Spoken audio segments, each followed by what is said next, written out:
Hey all, Pedantic Skeptic here. And the video that you're going to see um, is going to seem a little different than my normal format. Let me just quickly explain that. Generally speaking, I blind react to everything, which I did for this video. However, I sat around on my computer last night for several hours, just scrolling through YouTube looking for some content to respond to. Somebody gave me an idea of like questions atheists can't answer, and I was like, okay, let me just see what's out there. And so I responded to like, I don't know, like 4 shorts as well as, like 5 long form videos, and the entire like video of all that was over 2 hours.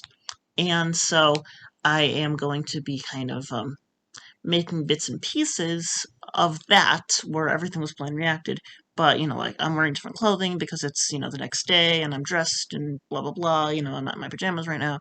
And so the videos here will, the main portion where you see the screen and me responding is blind react, although the intro and closing are going to be after the fact, but I don't think that's going to be a major problem.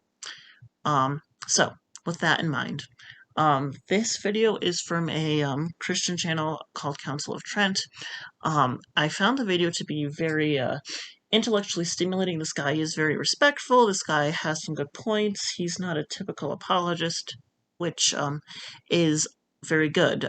These are the sorts of things that I want to find and respond to. I don't want to just find the same, random people all the time. And so I hope that you all enjoy this as much as I did. This is actually a nice break from some of the other stuff that I've been looking at and responding to. Okay.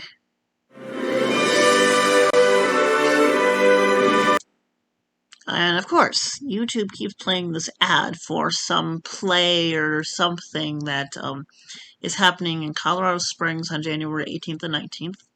Denver, Colorado on January 20th and 22nd. It is currently January 28th.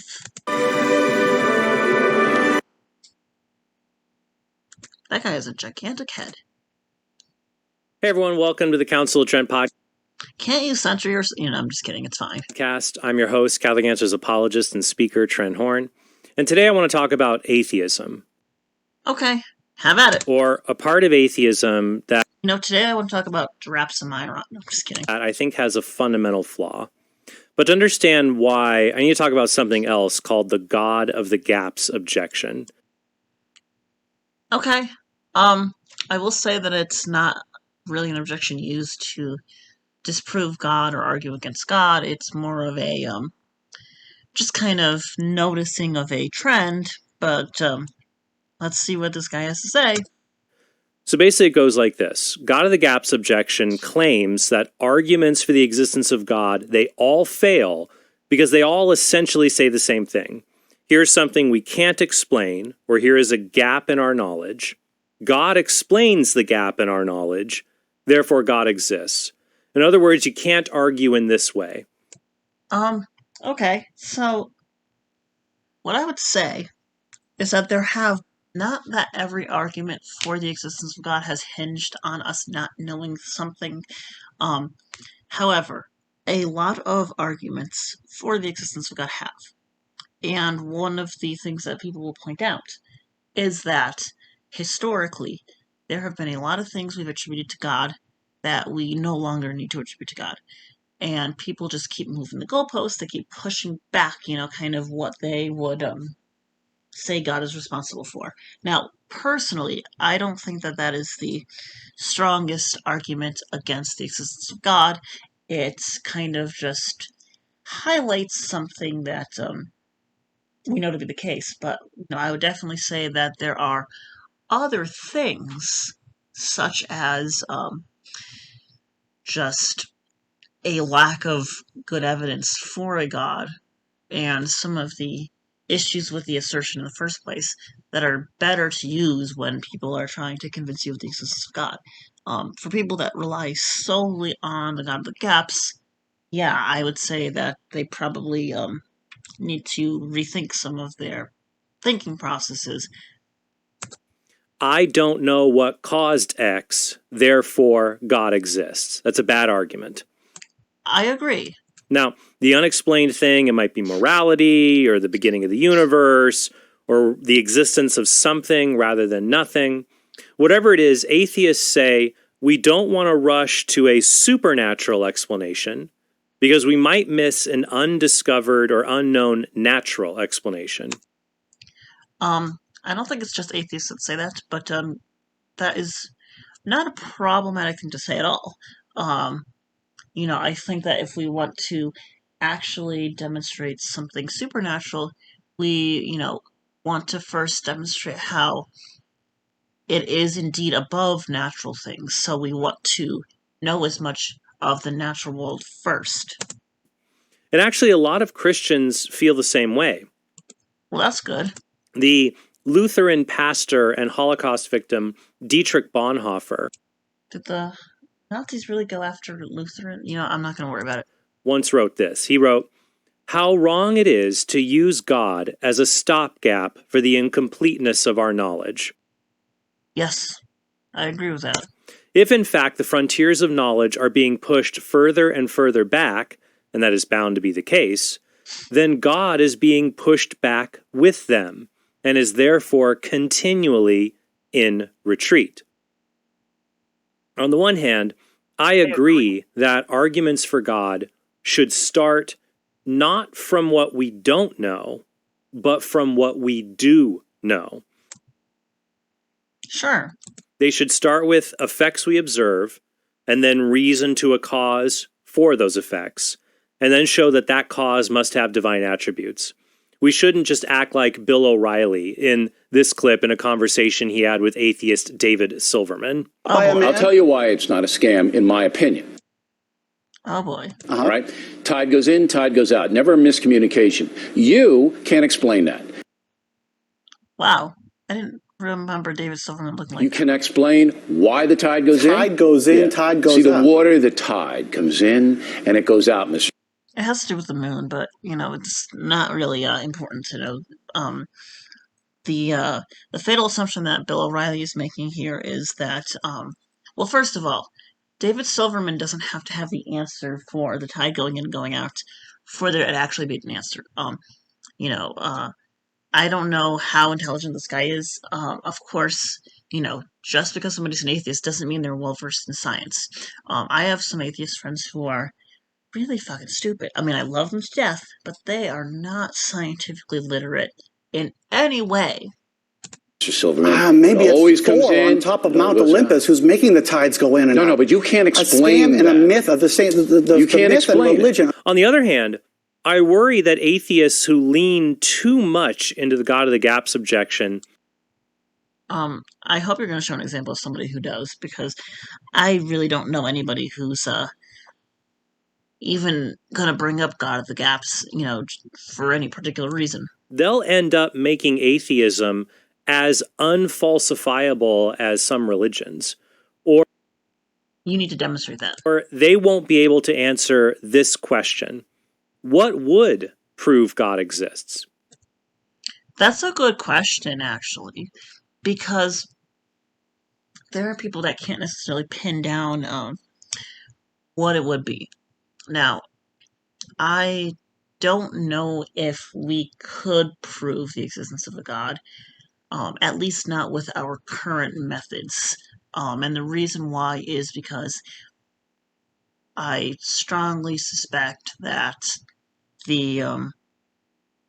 our abilities of perception in the first place are limited to the natural. And because of that, if God is indeed supernatural, we have no ability to perceive God.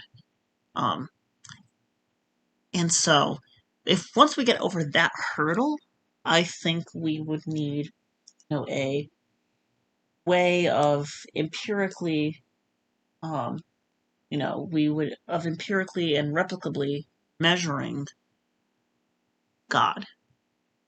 However that might look. I don't know. I mean, I can't envision that, It would definitely be some sophisticated equipment. It would definitely, need to be tested on known entities first, and, it wouldn't just have to be, we can't explain what we saw any other way. it would have to actually, God can't be just that thing that we go to when everything else fails. God would have to be, that would kind of be like a way of ruling out other things. God would have to be ruled in, not just ruled out. God would have to be ruled in. Other stuff wouldn't have to be ruled out. A few examples I've heard from atheists include healing an amputated limb through prayer. Maybe. So I know that we do have some ideas about how to make limbs regenerate. There's research involving axolotls. And if you don't know what an axolotl is, Google it. You should know what an axolotl is. They're very fun, cute creatures. But and I have 3 of them. In my bathroom, they like to watch me poop. And you probably didn't need to know that, but yeah, and you now know that my axolotls watch me go to the bathroom. Anyway, they have the ability to regenerate their limbs, and they're a model organism for a lot of processes. And scientists are trying to figure out if there's a way to turn on genes in human tissues to have that same ability. And so maybe, 10, 20 years down the line, we will have the ability to regenerate body parts. And I suspect that it would start small. Like if I chopped off, one joint of my finger by accident, hopefully, the cells could be tricked into regenerating. And then maybe we'll go to a whole finger, maybe extensive tissue regeneration without scarring would come before, regeneration of, bone and other tissue. It would be a slow process, but at some point we may know how to do that. Now, whether or not, saying a prayer and that being the only factor in the regeneration of a limb, that might be evidence of a prayer working, not necessarily evidence of a God, although, it could be evidence of something outside of our realm listening in and granting wishes. Rearranging the stars to say God exists, or discovering on the human genetic code that our genetic code says made by Yahweh on it. Given the letters we used to represent that, I don't know if that would be the case. We do have the genome mapped, and I can tell you it doesn't say that, but, whatever. Evan Vales says that if all the stars realign to spell the words Mene Mene Tekel Uparshin, which is what God wrote on the wall at Belshazzar's feast in the book of Daniel, then, quote, that would convince me of theism or polytheism. No other explanation is remotely plausible. If some stars died in such a way where, like, what was left over would spell something like that, it's probably astronomically improbable, but I wouldn't necessarily, remove that from the list of possible natural explanations. Doug from the Pine Creek channel says that since the prophet Elijah could call down fire to light a soaked sacrifice in the book of Kings, and he could one-up the prophets. I think this guy has his fucking chapters a little bit fucked up, but whatever. Of Baal by doing that, then Christians should be able to prove Christianity is true by just setting a wet napkin on fire through prayer. Depends on what the napkin is wet with, because there are some chemicals that will combust spontaneously, that are liquid, that will combust spontaneously in air, or with, very little help. I believe nitric acid, certain compounds can actually cause it to catch fire or even explode. So that would be a chemistry thing, and I'm not trying to be a smartass here, but there definitely could be some reasons for that to happen. Now, some of the examples are better than others, but they all.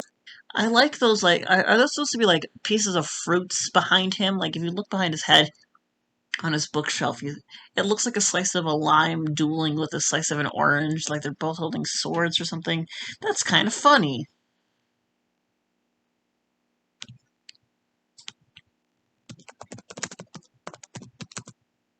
Um,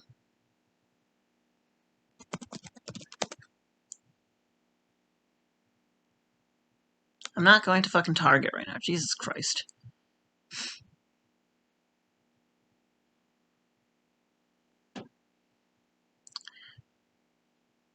Hang on. I gotta know. Those really cool, dueling fruit figurine things on your bookshelf from.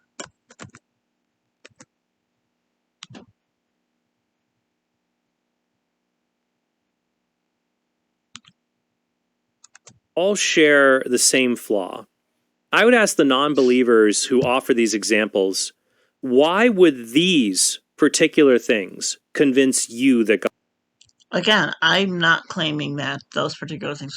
You'd have to ask those exact people.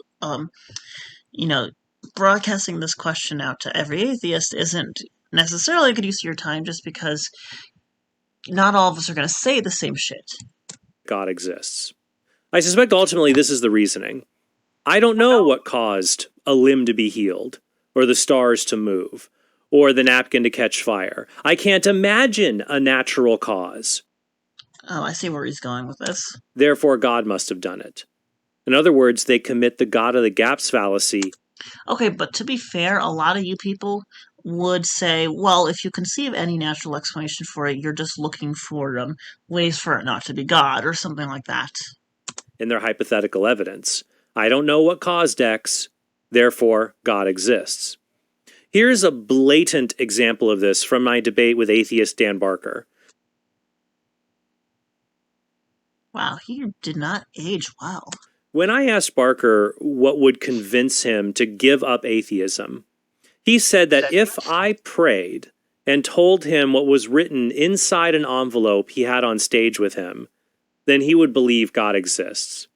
He also claimed that since God is all-knowing, I could pray to God, and God would tell me what's written on the card.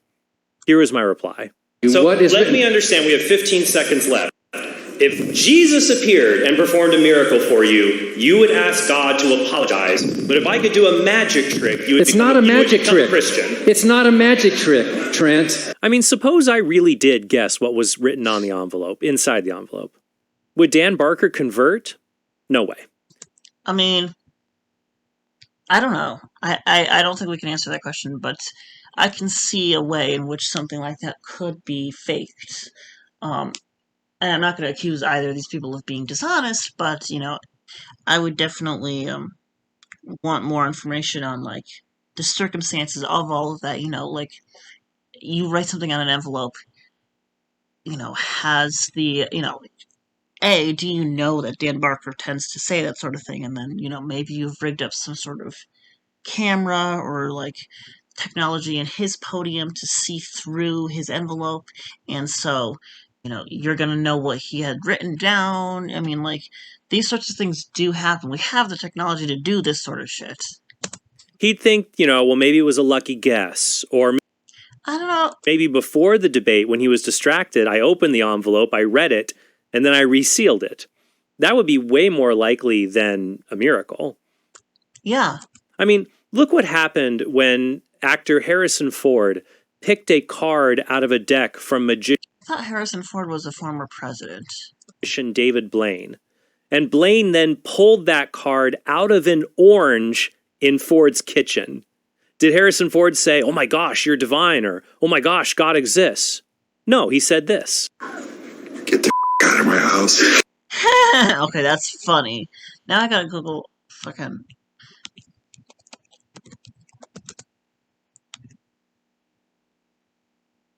He's 6'1", Jesus Christ.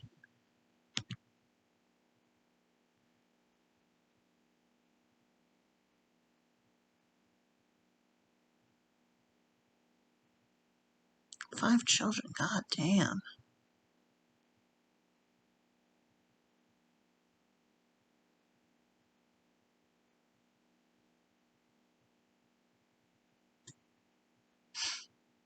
He has a really interesting shape to, like, his nose, and, I'm not gonna...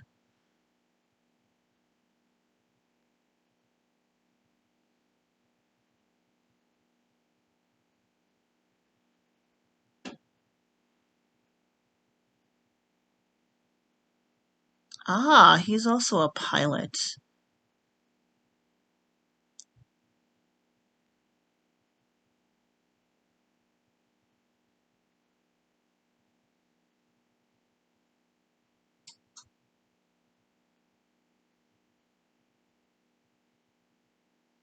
Okay, anyways.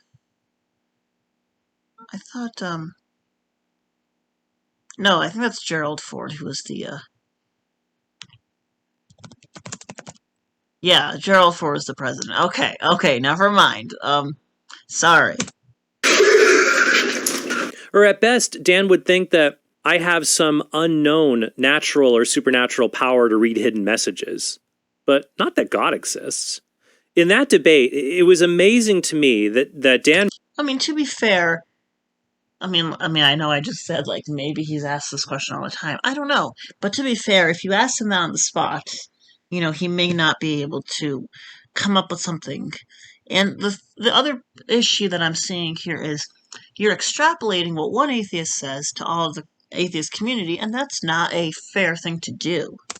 Dan Barker just hand-waved away my philosophical arguments for the existence of God. So there was only one real evidence that Trent offered tonight. The rest is just words. And I didn't see the whole debate, so I think you know what that is. The rest is just philosophy and talking words. But then he said that if I could perform a magic trick... I really want to know where he got those fucking fruit things from. Like, that's just so cute. He'd believe that God exists. So I think this show... Like, if he tells me, I'll tell him where I got this Myron from. Like, if he wants a Giraffes Myron replicate, like, he can have a Giraffes Myron replicate. I shouldn't throw that. It was $150. Shows we have a double standard among some atheists. Okay, he said some. Specifically among those who dismiss classical arguments for God. Because they're not any good. As essentially saying, I don't know, therefore God. They dismiss all the Okay, we don't always say that, but let's just see where he's going. classic proofs. I don't know, therefore God. But then they say you could prove God exists through one of their hypothetical examples, like guessing a card in an envelope, which is also a case of I don't know, therefore God. I mean, what's the difference between an amputated limb coming into existence from nothing? I feel like he doesn't want to answer that literally. Proving God exists, and a universe coming into nothing, coming into being from nothing. Wouldn't that also prove God exists if that's what happened? The bottom line is that no matter what wildly fantastic scenario an atheist proposes that would allegedly prove God exists, you could always ask him, how do you know that there isn't an unknown natural explanation for that scenario? I mean, that's a perfectly valid question to ask. I would not be, making claims like, well, I could be convinced if blah, blah, blah happened, maybe if it was really, really, pushing the boundaries of, like, what we know to be possible, maybe. But, again, I think that, there are things that we still haven't, figured out yet. This is illustrated well in the following exchange between the Protestant philosopher William Lane Craig and the atheist philosopher Keith Parsons. I've only heard of one of those people. But you're saying that when you say extraordinary... I think that's William Lane Craig, when he still had facial hair. I mean, it doesn't look all that good on him. Really what you're saying is no amount of evidence would convince me of these extraordinary claims. Sure it would. If tomorrow morning, immediately after breakfast, suddenly there was an earthquake, and there could be Never mind. Silvery light shone in the sky, and the leaves dropped from the trees. And I dashed outside, and there, towering over us like 100 Everests, was this giant figure with lightning playing around his Michelangeloid face. And he pointed down and saying, "Be assured, Keith M. Parsons, that I do in fact exist, and I'm sick of your logic chopping." Dr. Craig, I would join you in the pew of the church, in the front pew of the church the next Sunday. I mean, that wouldn't necessarily prove the Christian God, but I'm just being a little nitpicky. Let me just see. Fucking shit, I spelled it wrong.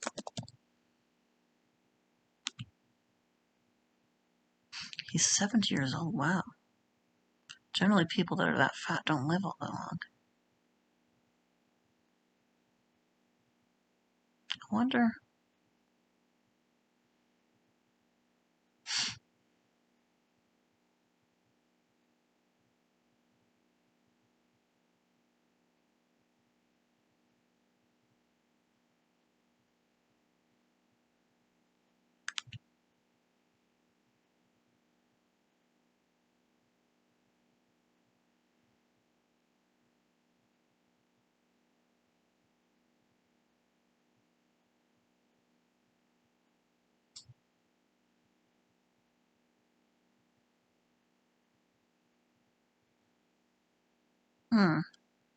You know what? I'm getting distracted. I really gotta stop getting so distracted. But earlier in the debate, Keith Parsons said it would always be more reasonable to think the disciples... Just a quick question. And I don't want to say that this guy is the type of Christian to do this, but maybe he is. I don't know enough about him. There are plenty of Christians who are like, well, atheists like to cherry pick the Bible. Or not cherry pick, sorry. Atheists like to take the Bible out of context, and when they do that, it causes problems. Aren't you doing the same thing by only selectively playing portions of this debate? I mean, like, at least, do you have, he doesn't have, like, the links to the, fucking debates down there in his description. Like, I would, if I, had some time, I would like to go, watch those entire debates. And I'm sure that there are other people who might want to watch the entire debates to see, are things being taken out of context? When I make videos, I go and grab the links to all of the videos I'm responding to and put them in my description, because if somebody else wants to independently look at my at the video I'm responding to, make their own response, fact check me or whatever, they can. Okay? And I don't want to tell this guy what to do with his channel, but I, just think it's poor form not to. hallucinated when they thought Jesus rose from the dead than that Jesus actually did rise from the dead. Why do you believe that it could not have been a hallucination? Surely you know from the things I've said and from the extant literature on the nature of hallucinations, which I assume you've investigated, that hallucinations, as I've said repeatedly this evening, are often experienced by people as being extremely real. And William Lane Craig brings up the perfect rejoinder. In the front pew of the church the next Sunday, You don't think that you would have Okay, that looks like they swapped out people. said, "Boy, I was having a hallucination." I mean, you can have a hallucination without, realizing later that it was a hallucination. I've had some pretty, lucid dreams where, I've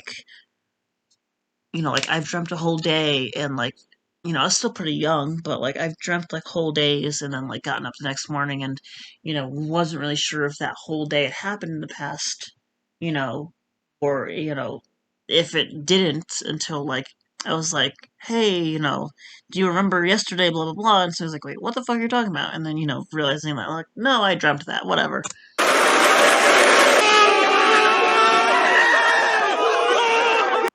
That's just obnoxious.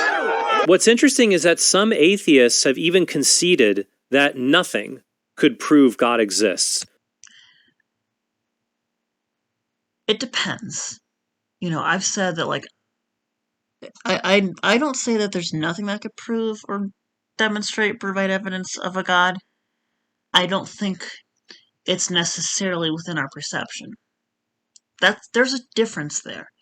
And the difference there is that, A, I don't know the limits of our perception, and I don't think anybody else does. And B, I am saying that from from the viewpoint of our current, world, our current understanding of the natural, our current abilities to see and perceive things.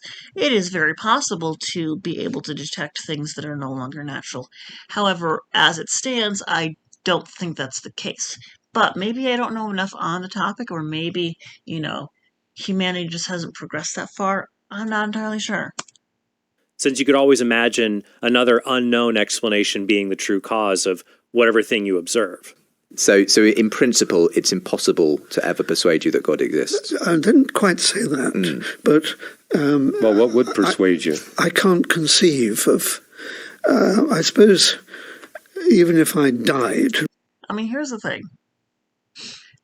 A lot of these examples of atheists saying blah blah blah are really old white dudes who have kind of their own cultural and time they grew up biases, or really young people who just can't really pin down why they think anything, because we have a generation of people who, I don't want to say are stupid, but they think in a different enough way where pinning down their thought processes is going to be a lot harder. And was confronted with St. Peter saying, "Welcome to heaven." I probably think I was dreaming. So it seems like you can either have an extreme God of the gaps view towards the arguments for God and write them off, or be open to God existing, but you can't be both. That sounds about right. Yeah, I can agree with that. I do agree with a lot of Christians on some of their well, when an atheist says this, it's a problem. Yeah, I agree. There are a lot of things that atheists say that aren't particularly sound. I'm not disagreeing with that. Believe it or not, I get along with most Christians. I get along with a lot of, people from different religious faiths, and, there are some who are a little bit more attached to their religion than others, and, I'm trying to be a little more careful about things I say.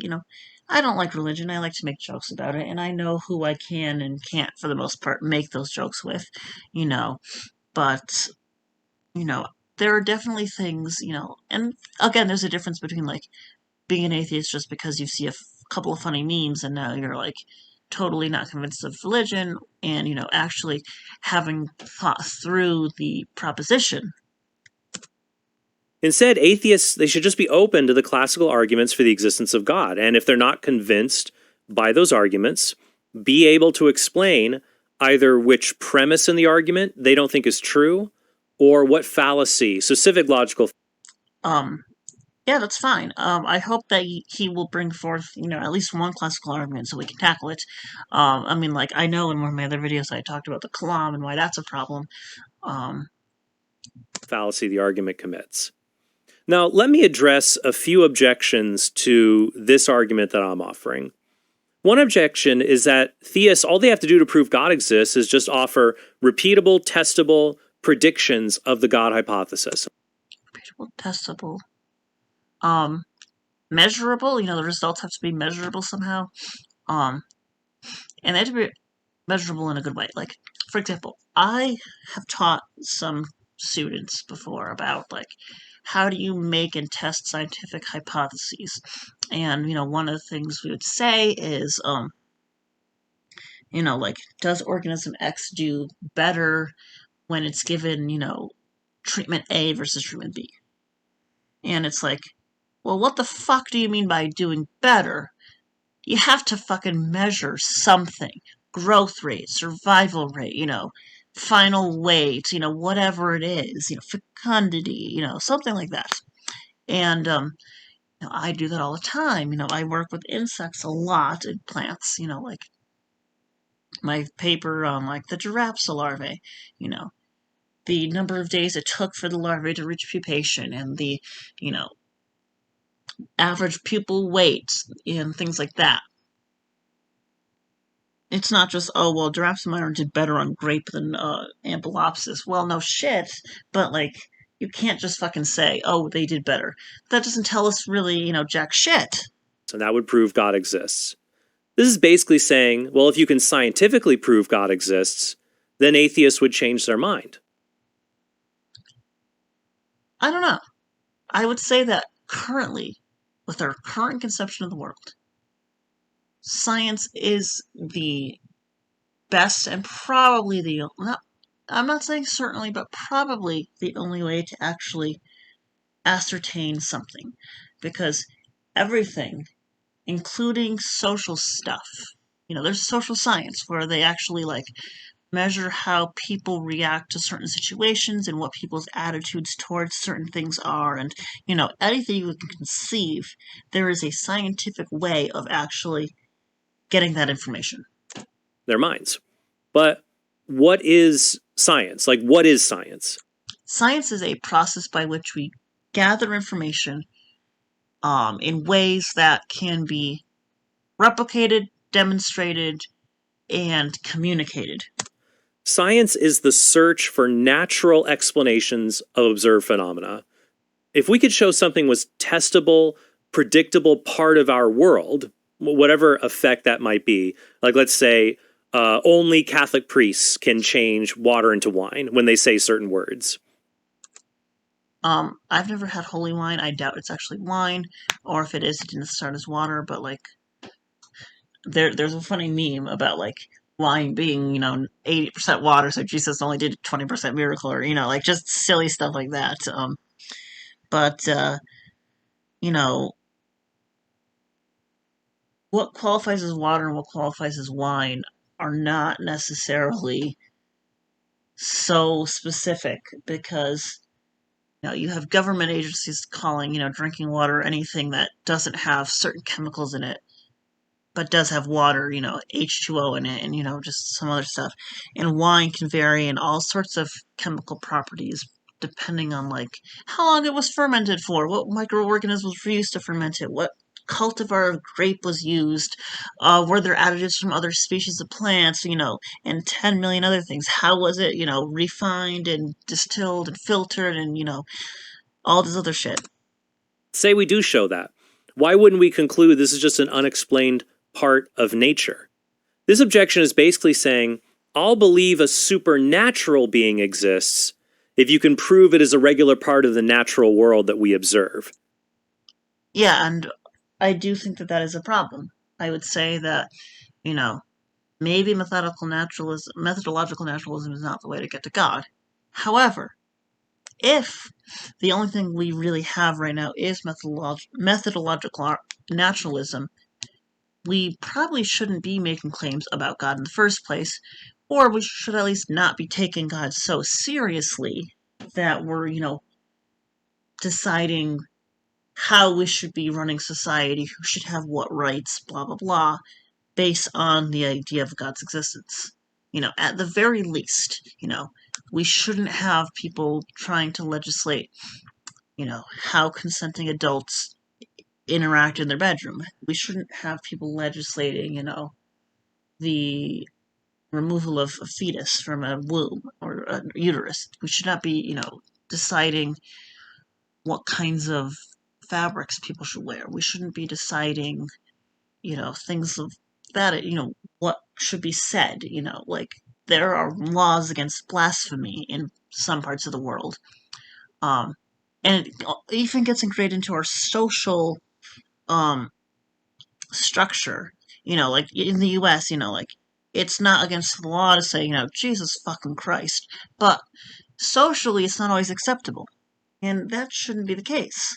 And I'm not saying I should be allowed to run around, insulting people and being mean to them, but if I drop something and say, Jesus Christ, like I usually do, I shouldn't be looked at as any less of a person or, less professional or whatever it is for that reason. But that's a contradiction. You're saying that you'll believe in the supernatural when you can show me it is a part of nature. To be fair, Christianity has a lot of claims about the supernatural interacting with the natural, and anything that interacts with a natural entity, by definition, can be quantified, measured, looked at. Because science provides natural explanations for the things that we observe. The point is, you cannot prove God exists with science. Science studies. I agree, and science isn't about proving whether or not God exists. That's not the point of science. Material causes, effects, and forces.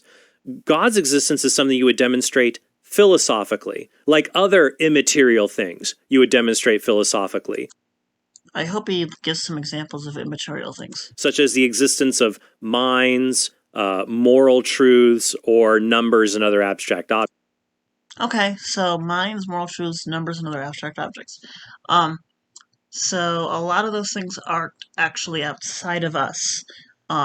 As far as the existence of a mind, depends on exactly what you mean by a mind. If you just mean, something that's going on with inside the brain, which we know is, a mix of chemicals, cellular material, electricity, and some other stuff, and, that existing together in tandem produces an internal, monologue, dialogue, whatever, as well as the ability to accept and process information, and then leads to a consciousness.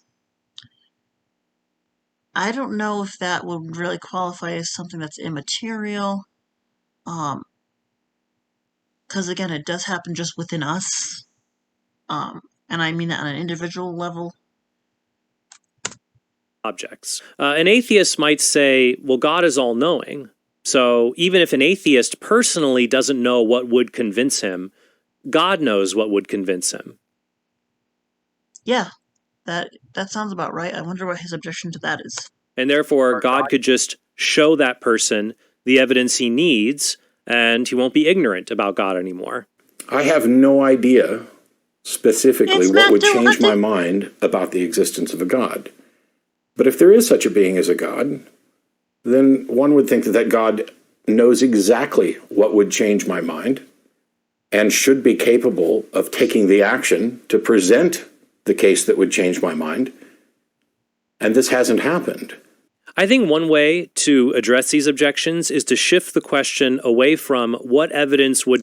I really would like a response to that specific thing, because that is a very good point, and I don't know if he gets into it. Remember, I react to these blindly, but I think that is something that hasn't been adequately responded to yet. Would convince you that God exists, to what evidence would make it reasonable for someone to believe God exists? Given the fact that people believe God exists without good evidence in the first place, I think it's kind of a moot point.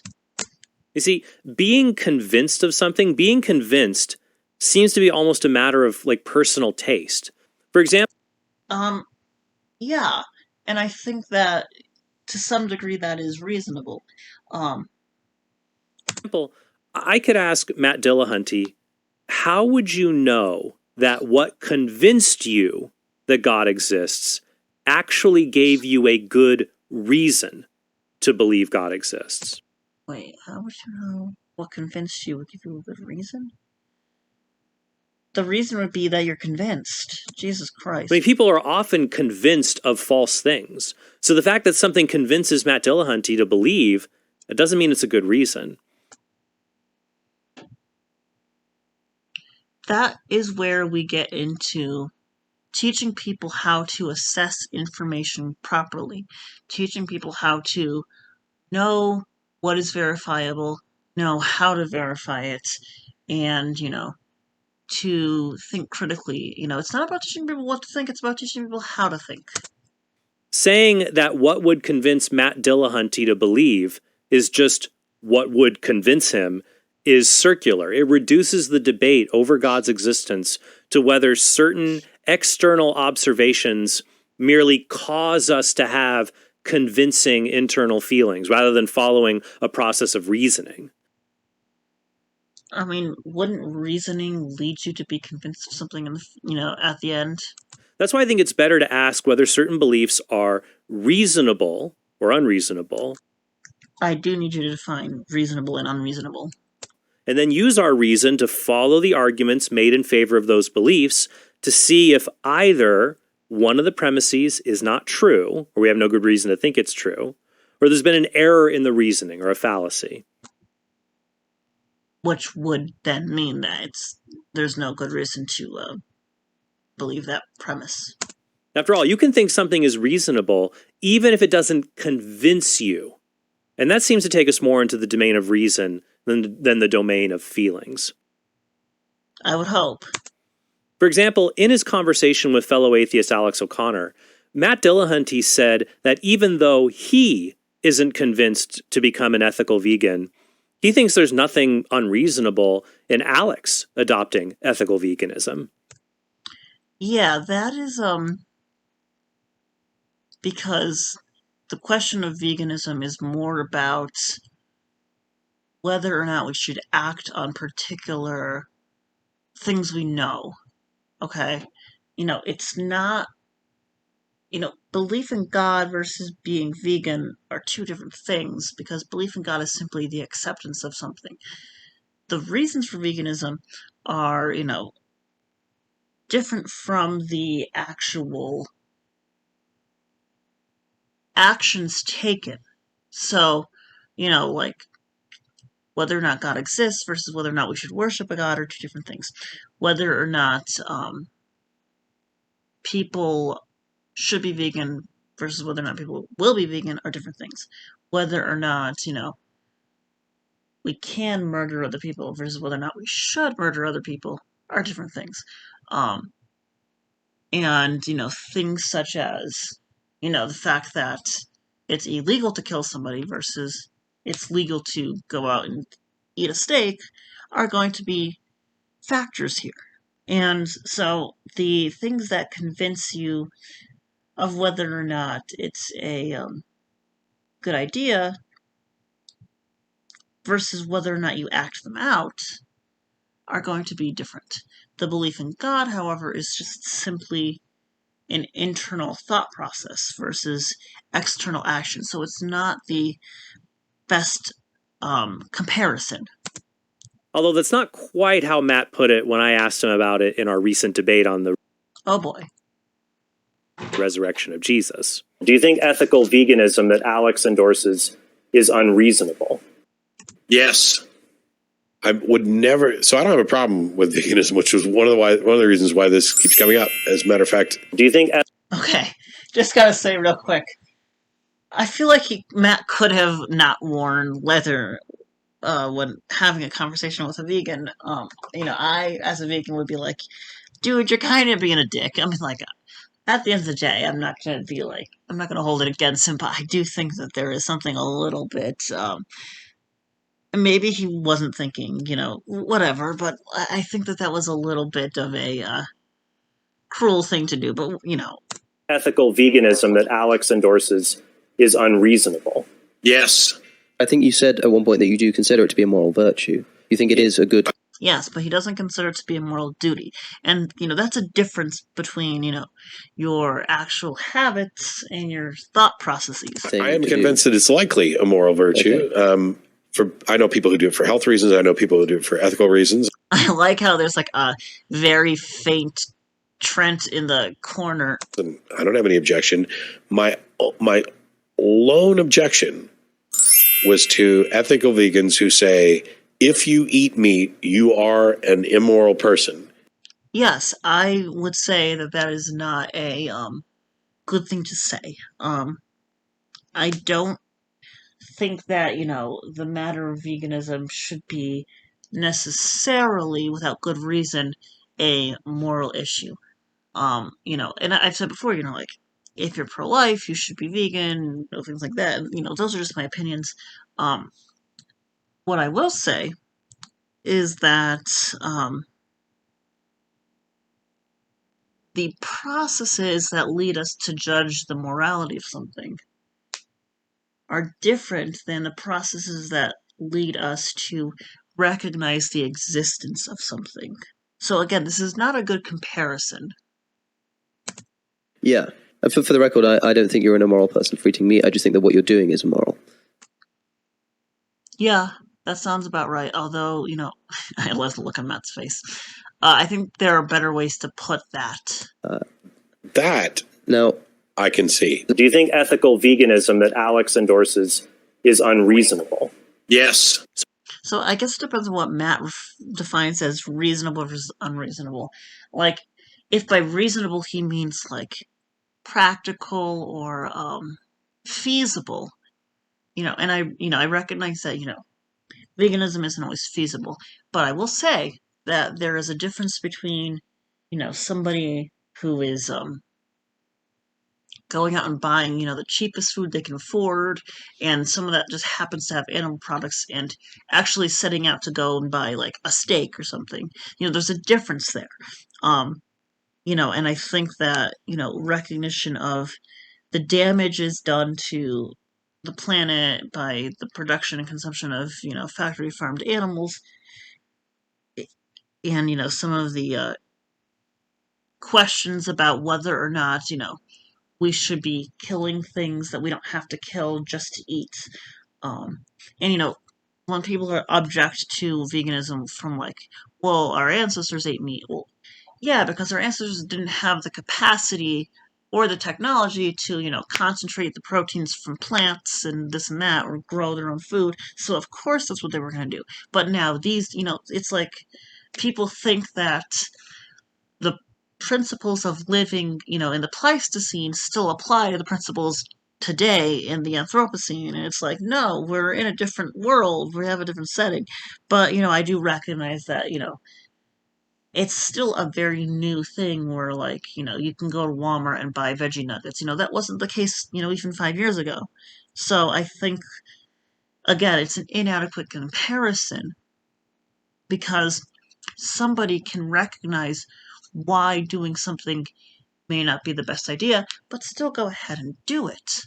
I mean, people do that all the time, for a variety of things. If I want to, get drunk tonight instead of doing my homework, knowing that that's an option versus enacting that option are two different things.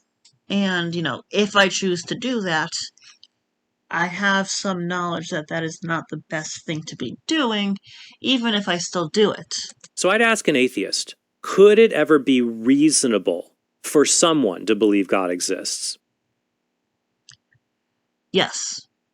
Maybe not in today's day and age.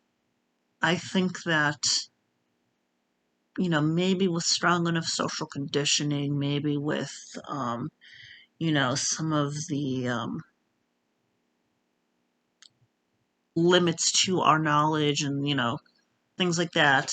Maybe even some, and I don't want to say theists are stupid, but I think that there are certainly some people who just don't have the ability to think critically about everything. And so, maybe it's just too exhausting to think critically about God, or maybe it's too scary to think critically about, So I think in some circumstances it might be reasonable.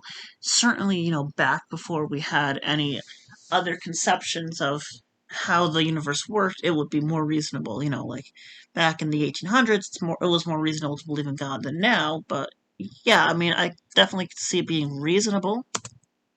And if you ask atheistic philosophers, many of them will say, yeah. For example, Graham Oppy writes in his book, Arguing Against Gods, that, quote, there can be reasonable theists, atheists, and agnostics. For after all, there are undeniably sensitive, thoughtful, and intelligent people who fall into all three camps. Yeah, that's true. The philosopher Thomas Nagel writes the following, I want atheism to be true, and am made uneasy by the fact that some of the most intelligent and well-informed people I know are religious believers. Yeah, I don't think that's a good thing to say. And, I have no answers as to why that person said that thing. And I'm not accusing Trent of, like, putting that on all atheists, but I think that, again, you gotta be careful what sorts of things you are attributing to atheists and atheism in general versus, one person said, one thing. So let me return to the title of this video, which I admit it's a bit of a generalization, but video titles can kind of be that way. I said there's one question atheists can't answer. Yes, you did. And that's what would prove God exists? And I did answer that. I mean, again, proof versus evidence. I don't want to drill on the difference, but proof is not the same thing as evidence.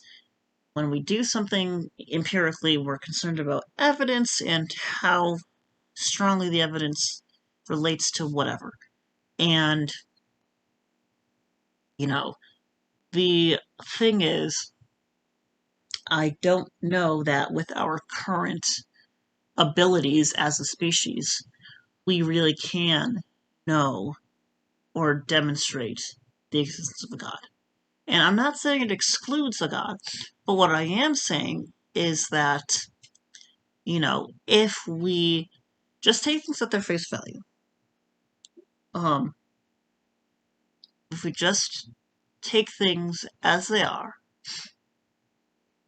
we either can accept the existence of a God or not accept.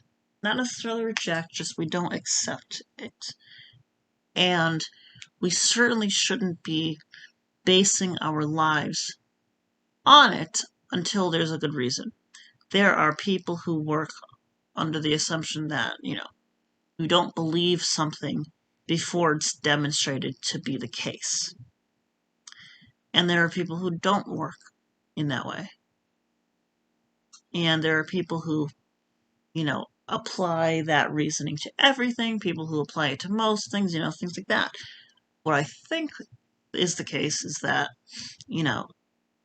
if there isn't sufficient evidence to believe in a God, we shouldn't believe in a God. And if we do, we shouldn't put so much stock in it that it affects our lives significantly like a lot of people do. I just think that's sad. And, I see a lot of people who just roll with it because they were told that as a child, and that is extra sad. I said it's not helpful to frame the question as what would convince you God exists, since that's more about feelings than rational discourse. I'd rather ask an atheist, can a person rationally believe in God? Rationally, I don't think so. I would say no. And if so, under what circumstances could that take place? It's not helpful to say, well, under this miracle, this specific miracle, or that specific miracle. And I agree with you. It'd be reasonable to believe. Because those are just examples of sufficient evidence, subjective examples. They aren't objective definitions of what level of evidence would be sufficient for anyone to believe, even if that level of evidence is not convincing to everyone. For example, in a Q&A session after my debate with Ben Watkins on the existence of God, I'm going to look this guy up.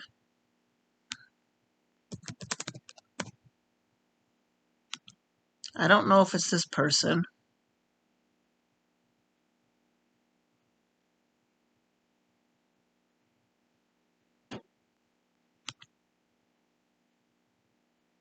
I don't know.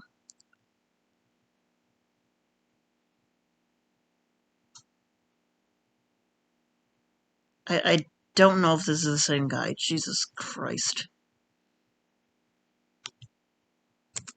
Ben said that he'd be open to believing God exists if he personally had an authentic religious experience. Okay. Let me talk about that for just a sec. First, I don't know what Ben is qualifying as an authentic religious experience. What I will say is that we should not put stock into authentic religious experiences, especially if those religious experiences have some stereotypical, what's it called? Some stereotypical element that is part of any kind of media. So, like the silly, like white angels with the fluffy wings and like the dress or and the halo, like anything like that, or like the typical imagery of Jesus, like you could just Google image search, any of those things, like the clip arts of all that stuff. And, if the experience incorporated any of that,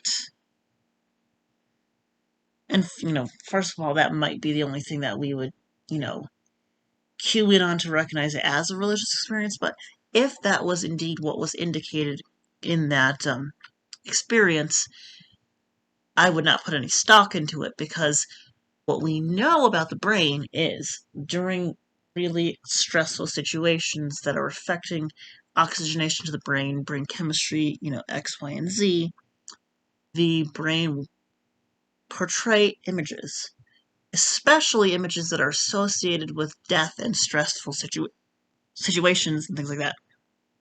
And so you will hallucinate things like that in one capacity or another. And that should never be a reason to suspect that that was actually going on. If you had seen, totally random things, similar to the way your dreams work, or at least my dreams, like I dream about, like, I don't know, I don't remember all I always have a dream about, like, Promethean moths turning into Luna moths and vice versa, and, like, even that is still based on something real, but, something that we see in the world. Yeah, I don't know. I do want to know what he means by an authentic religious experience. It's kind of like the word spiritual, where it's such a wishy-washy term, it's not really useful for anything. And he and the real atheology team admit that there can be rational believers who come to believe God exists either through religious experience or the force of logical arguments. Of course, another person's interior religious experience, it's not going to be very convincing to someone who can't directly see that. And this is exactly why I would say you should not use your internal experience to convince yourself of anything external. I get into this a lot with people who are like, well, especially like in the insect rearing realm, well, I saw X happen. And because I saw X happen, I am wondering if this applies to everyone. And I'm like, dude, you don't know all the factors involved. I have a friend who, tells me things about, like, oh, well, I remember that my mattresses did this and that. And I'm like, I hope you're getting this from, like, actually writing stuff down, because A, you have dementia, B, you're on cancer medications and, other things. And it's like, if I were you, I wouldn't trust my own, recollections of things. I don't trust my own recollections on a lot of things. I write things down and, I go back to them, 5 months later and I'm like, oh, I don't remember it being exactly like this. But I'm going to trust my recording of it at the time, because when it was happening right in the moment, or if I wrote it down, 20 minutes later, that's going to be closer to what actually fucking happened than my recollection of it, however long after the fact. I don't know why this is a difficult concept for people to understand. Experience. So, in those cases, what might be more helpful are philosophical arguments. It depends on what the philosophical argument is for the existence of God. Now, another objection might be that if these philosophical arguments work, kalam, fine-tuning, different moral arguments, contingency, whatever, if they work, well, why doesn't everyone believe God exists? Well, they don't work, but, let's just assume they do. The problem with this objection is that philosophical questions can't be answered with something like an experiment. That's a slight problem, I would say. That's easily replicated. Even some scientific questions can't be answered this way. Yes, I study ecology, and I'm very familiar with the problem of replication. Let's just be really fucking pedantic for, 30 seconds. I'll probably take longer than 30 seconds. Any of my experiments done on, Luna moths and Dorapsomyron and stuff like that, we do make the assumption that it wasn't just those particular, that particular bloodline of that particular species from that particular region of, their native range that would act in that way. And, one way around that is, hey, let us, as people, who are in Rhode Island, drive somewhere else in the Luna moth's native range and collect Luna moths from that area and then replicate that experiment. But we would also have to fucking do that experiment both in Rhode Island and in North Carolina or wherever the fuck we go to get other populations, because you can't really rule out, like, well, what if Luna moths act this way only when they're in this particular building in this particular part of Rhode Island, when they are, fed this particular host, and, this particular type of lighting is over them, and they're in this particular type of plastic, shit like that. And, in one sense, when you write, like, okay, they were kept in polypropylene boxes that had this volume, blah, blah, blah, people can replicate that exactly. But that doesn't rule out that, maybe when a Luna moth is in a container of a different material, or maybe when it's natural sunlight versus an LED versus a fluorescent light or an incandescent or whatever else, maybe, when it's distilled water versus, rainwater that's washed off of a walnut branch or whatever, you can't really say with absolute certainty anything. Technically, you can only say, when these fucks at URI did this experiment with this particular subset of Luna moths, when, many trillions of Luna moths exist in the world, these particular Luna moths acted in this way under these particular circumstances. And if you want to get that hyper-specific, it's going to be a little absurd. Whether or not, those results can be extrapolated outwards to anything else is the big question. And the reason I say that is because we oftentimes have a hard time trying to parse out how much we actually know. So you're never going to get 100% consensus on these philosophical questions. I agree. We see this in the recent Phil Papers survey, surveyed hundreds of philosophers, and it shows that a lot of them are evenly divided on some issues. But that doesn't mean that the fact that they don't reach a consensus, that doesn't mean we shouldn't have a position on these important philosophical questions if we've done our homework and researched it. So here's my new question then for an atheist, and one you could ask an atheist or an agnostic or non-believing friend. I'm ready. Let's do this. It'd be this. What is the best argument for the existence of God? Okay. I don't know all of the arguments.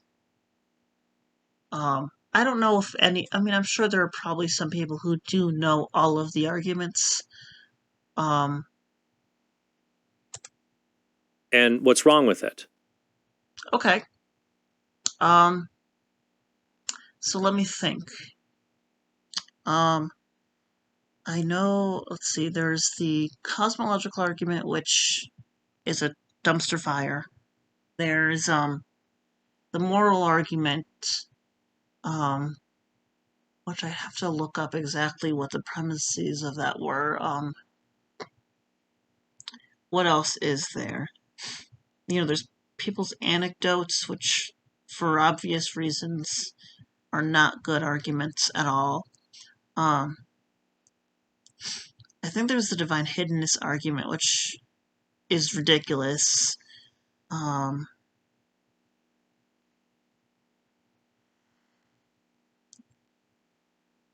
me just see. Moral argument for God.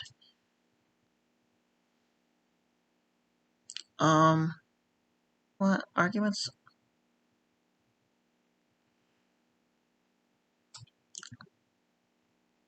What are the three main arguments?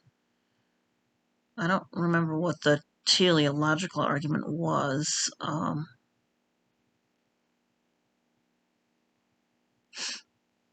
This might be a good source. Jesus Christ. The practical moral arguments, arguments from human dignity, what? Arguments from moral knowledge or awareness. Jesus Christ, it's getting late, and I'm at 1.5 hours. God damn.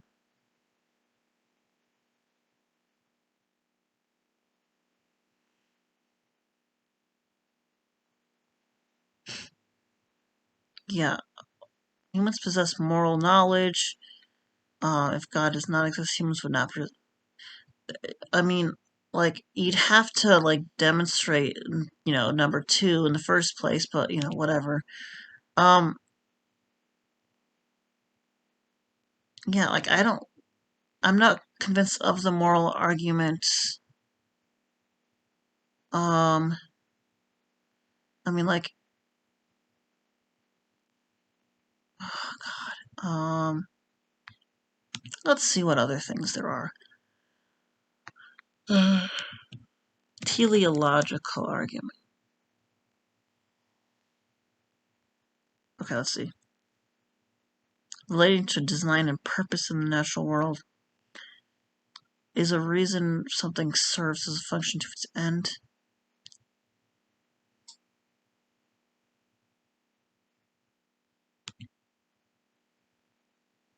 Yeah. Yeah, like, I don't know. I mean, to properly answer that question, I'd have to know all of the arguments. I mean, like, and I don't want to just say, hand wave them all away and say, like, oh, well, this is crap. But, I would need all of the arguments in front of me, and then I'd have to, like, rank them in, like, hey, what would be, like, the best as far as what, the most sound, the most convincing, the most reasonable? I mean, that's not an easy question to answer. And I don't know if it's the fairest question to ask, for 2 reasons. My first reason that I don't think it's a fair question to ask is because it is a question that you shouldn't ask somebody on the spot. Because if you ask them that question on the spot, you're assuming that, they know all the arguments. Now, here's the thing. Should somebody be an atheist without knowing all the arguments for God and thinking through them? I don't know. Because people have no problems with theists who haven't thought through all the arguments. So I don't want to say yes, but I also don't want to say no. The other thing is that when, man, I'm getting tired. Anyway, when you ask that question,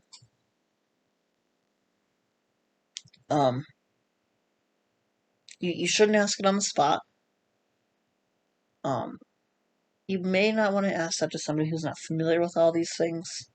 But also, if you're going to ask the question with the expectation the person's going to look through and assess all the arguments, is that a fair use of that person's time?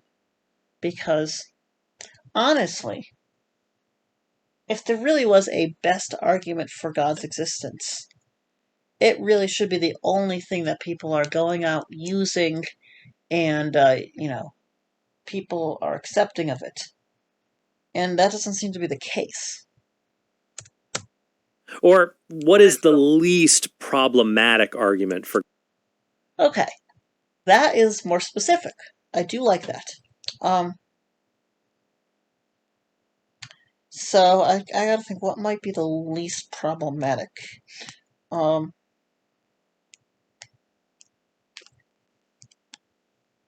So let me just see, list of arguments for the existence of God. Okay, we can go to the classical arguments, and we'll just see. I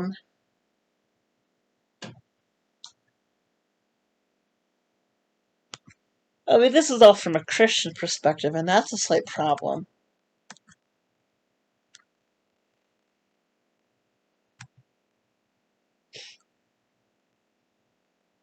Okay, Jesus Christ.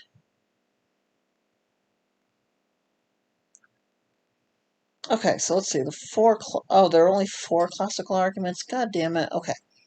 The ontological argument deals with nature and being of existence. God is that which nothing greater can be conceived. Then he argued that man is able to conceive the idea that which there is no greater. So, is that basically saying that, like, because there is the conception of this being, it has to be real. I mean, this is still within a human scope, and that's a problem. Cosmological argument, oh geez. The argument generally takes two forms. The first is a claim that something outside the universe is required to explain its existence. It claims the universe itself is a series of cause and effect. Everything that exists had to have a cause. And that just pushes the issue back to where the fuck did God come from? And then it says, Sagan pointed out that the universe exists, but he doesn't know why. Well, that's not really relevant.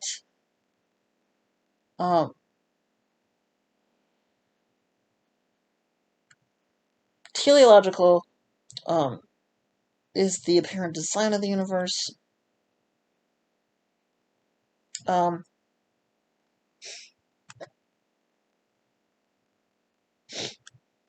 of design, nope.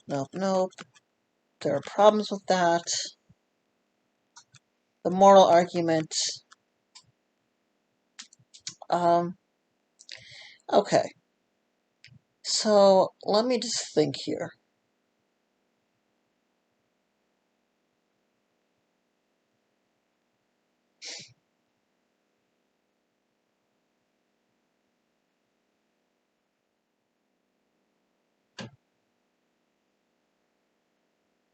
Alright, so if I had to pick one of those four, I would go with the ontological argument. Because the ontological argument is kind of like, because we can conceive of a maximally great being, there has to be a maximally great being or something like that. Hang on, let me just Google ontological argument. Jesus Christ. Okay. Made from an ontological basis, more specifically,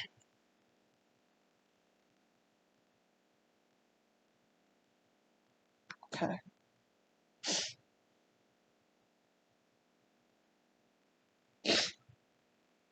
So just let me know what is the... Okay. It is a conceptual truth that God is a being that which none greater can be imagined. God exists as an idea in the mind. A being that exists as an idea in the mind, and reality, other things being equal, greater than a being that exists only in an idea of the mind. Thus, if God only exists in an idea in the mind, we can imagine something that is greater than God, but we cannot imagine something that is greater than God. I mean, so I would say that's the least problematic of the arguments, just because the problems with it aren't immediately clear. But I'm going to tell you what the problems with it are.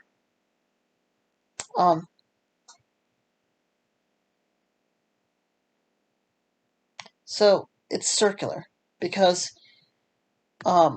we define God inherently as the maximal being, and then we say that because we can't imagine something more maximal than God, that must mean that God is the maximal being. But in reality, the reason that God is the maximal being is because that's what we designate as the maximal being. And because of that, the idea kind of collapses on itself, because we don't necessarily have any reason to suspect it's outside of our own conceptions. Our conception ability is limited as it is, and, the idea that there is something that is maximally powerful, or whatever, the greater means here,